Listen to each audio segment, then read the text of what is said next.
Étape numéro 3. Nous allons créer les pièces devant et dos froncées qui seront fixées sous l'empiècement. Commençons par créer les fronces sous la découpe du milieu devant. Nous allons rajouter du tissu que nous froncerons plus tard. Mesurez 10 cm par rapport à la ligne de milieu devant.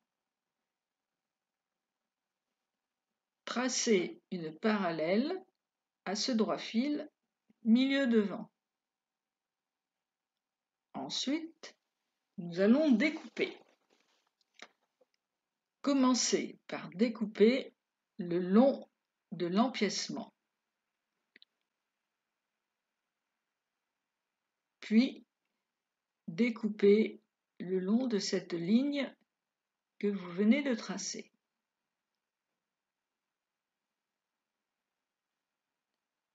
Nous allons écarter les deux morceaux d'une façon parallèle d'environ 7 cm.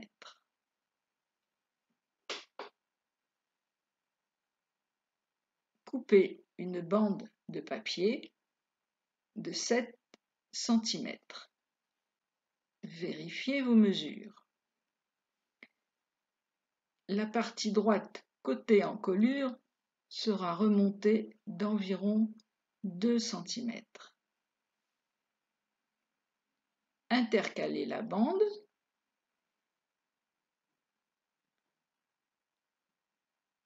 Vérifiez que le côté encolure est bien remonté d'environ 2 cm.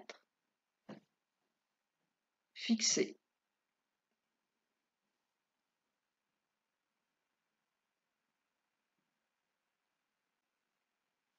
Ensuite, nous allons tracer cette nouvelle ligne entre l'encolure et l'extrémité de la manche. Avec la règle courbe, il va falloir arrondir.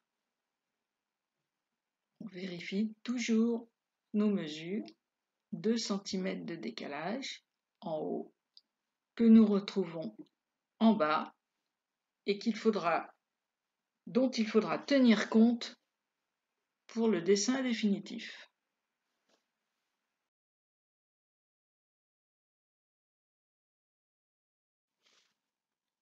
Procédez de même pour les fronces du dos. Commencez par découper le long de l'empiècement dos. Préparez 2 bandes de 4 cm de large.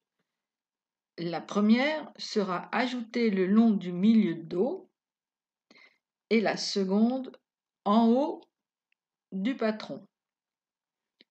Nous allons rehausser le milieu dos de 4 cm et tracer la courbe vers l'épaule.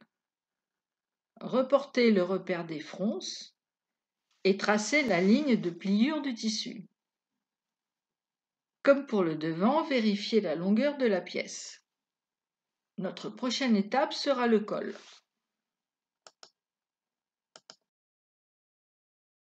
Cette vidéo vous était proposée par les ateliers de Nicoline. Visitez notre site www.nicoline.fr.